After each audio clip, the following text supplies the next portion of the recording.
we have Australia's largest range of tyre brands and sizes. Find a cheaper identical tyre locally stocked and we'll beat it. At Bob Jane T-Marts, we'll look after you.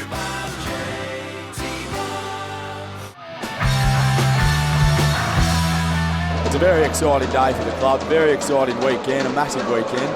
And I think all the South supporters will be hoping they can back it up with a win, especially after the women's game was a fantastic win there. So North Geelong Warriors in their black away kit with gold numbering. South Melbourne in their home kit blue with white sleeves and white stripes down the side of the shorts. Trust that this one won't be honing in at the post. Schroen swings it to the far post and it deflects in. Saved by Stevania at close range and turned behind for a corner. Didn't know a great deal about it. It was ricocheted towards him at close range. Not sure if Luke Adams would have been able to claim the goal, but I think it was his touch that Stevania saved away. Throw into the byline, Monopolis heads it back. Millar, and the opener. South Melbourne are back at Lakeside in 2017, and they open their account through Matthew Millar. Well, I tell you, unbelievable start for South Melbourne there. That's exactly what Chris Taylor would have wanted. It was a brilliantly worked goal. We saw the throw-in come in from the right-hand side, headed back by Lee Monopolis, who's been very lively in the first 10 minutes here. And that was a really good finish from Matty Millar. It caught Marco Stevania off guard a little bit. He took it first time. It looked like he might take a touch, but he took it first time, got good contact. South Melbourne 1-0. We see Norton breaking down the left. Lujic calling forward at the far post. Curling ball. Cleared to Schroen at the top of the box. What's his right foot like? Deflected down. Shouts for handball. Norton follows it in. Blazes it wide to the near side. It really opened up for Brad Norton. Steady rain continues to fall here at Lakeside. Millar. Norton, now Epifano. Top left corner of the box, swinging in a ball, and it's tipped out for a corner. It may have just flicked off the hair of Monopolis as it went through the area. Hurls the ball to the top right corner of the box, and now touched on by Durr. Volley over the bar, and Thorne couldn't keep it down. Those are the little half chances, the looks that North Geelong will get. But Epifano, and now flicked on Marlar into the near post, header away from Grgic. Now Norton, he's already had one speculative attempt on his left foot that went wide. This one goes high. If he was to start lunging in now, it really would be dicing with danger. Norton, deflected pass down the left, bouncing into the path of Epifano, turns onto his right foot, guides it to Schroen. Schroen cuts left and tries from the tight angle there, but it's blocked away. Good save coming from Stevania. Can Thorne capitalise? He slides it into Zanelli, and then the follow-up is shanked wide. What a chance for Pugh.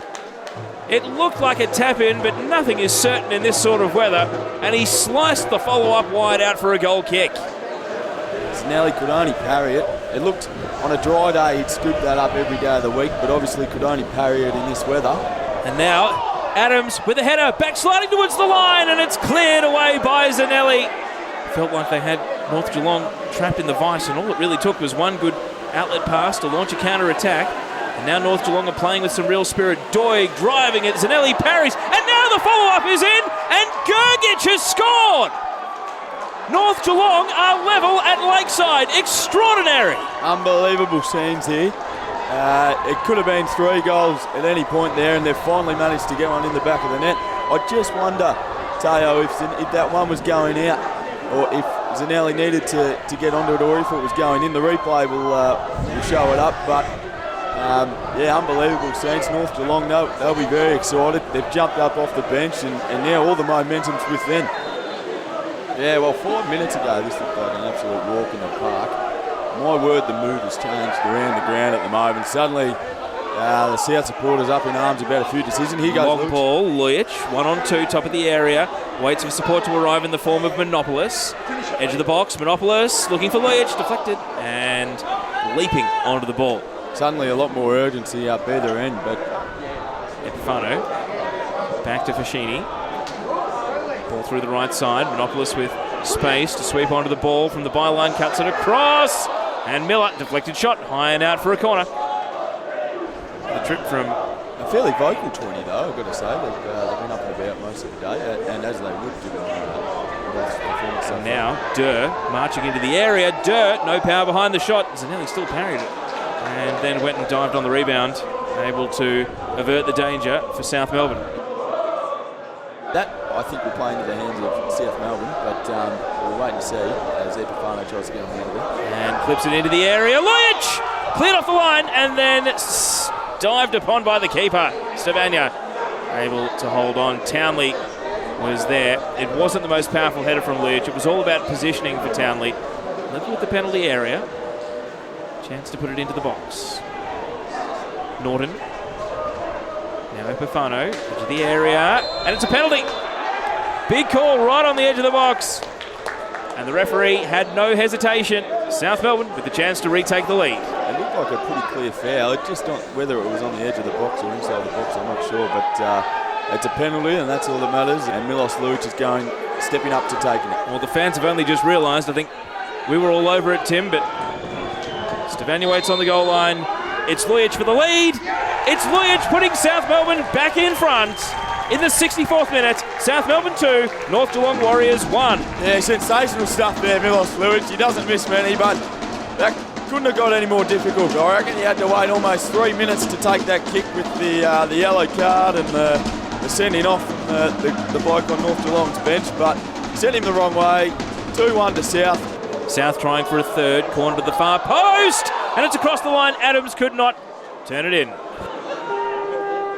Thrown again, left-footed, Lake End, high to the far post, over the head of Stevania, and this time off Eager, and out at the far post with a touch on the way. So another corner. And Lujic, well, he hasn't scored from open play, but he's got 4 goals still this season. So. Tumbling into the near post, pack of players, and Stevania falls on the ball in the 6-yard area.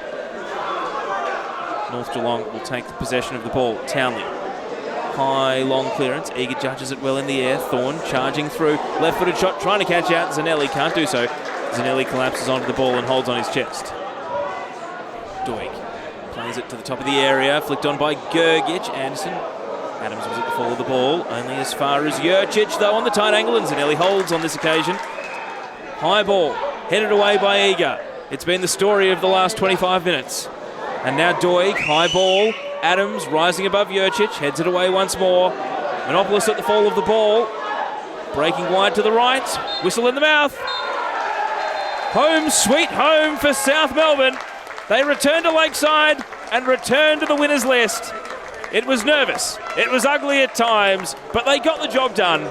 Full time, South Melbourne 2, North Geelong Warriors 1. Okay, Matthew Millar back on the score sheet, second time in 2 weeks. In fact, 3 goals in 2 weeks, but probably more satisfying today with the 3 points. Yeah, we just needed a big win just to sort of kickstart the season. We had a really good performance last week, but couldn't close it out. So, yeah, it's good to get a couple wins on the board and get a roll, you know. North Geelong were coming off a really disappointing result against Heidelberg. We probably knew they were going to bounce back after that. Combine that with the weather, and anything can happen in a game like this, can't it? Yeah, tough conditions. It was raining down. It was windy, cold, and we knew they would bounce back from last weekend. So we knew we had to take this game, you know, by the front foot, and I think we did that. So that was good. Yeah. And let's talk about Matt Millar for a moment, because you scored 3 in 2 weeks, including a couple of corkers at Green Gully. The disappointing result meant we didn't really get to have as much focus on that. But your own form, you seem to be hitting a pretty good run at the moment. Yeah, a lot of credit goes to Timmy Muller, five side. He'll love the call out, but yeah, just confidence in training. I think starting to show off in the game, which is good. Got Chris Taylor, the gaffer, here with us. First home game, first home win for the season as well to go with it, but wasn't easy out there today, was it? No, it was very ugly, to be honest with you. Conditions were difficult, but no excuse.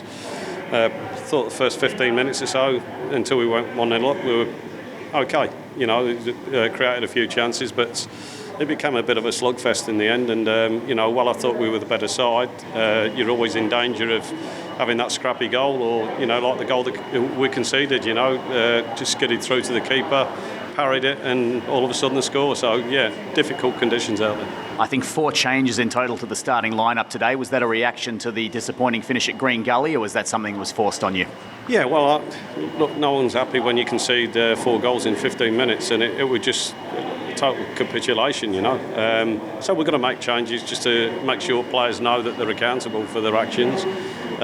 You know, we changed half the defence, and then we also had, obviously, Jesse's been away this week. He's a bit sick at the moment as well, so we thought we'd rest him today. But it just shows that we've got depth in the squad if we need to use it. And we've got a really long run of home games coming up. Off the top of my head, I think 11 out of the next 13 fixtures are at home. So a really good chance to consolidate and set ourselves up here. You'd obviously be pleased from a football department point of view with that. Oh, look, it's been difficult. There's no excuses. It is what it is. We knew we were playing the first 7 games away, but what's difficult for us is the training venues have been very mixed and we've been all over the place, so there's no consistency in what we're doing. Now we're back here on the main ground, I expect to see a drastic improvement. I believe we'll play better football and get used to the conditions a bit better now. And Melbourne Knights, it's always a difficult matchup regardless of form, regardless of ladder position. What do you expect them to throw at us next week? The kitchen sink and everything. Predominantly they're our biggest rival, and that's been a historical thing, which is good. And Derby games are very even. There's no form, no one goes into it with form. So at the moment, I think it's going to be a very, very tough fixture, but we're looking forward to it.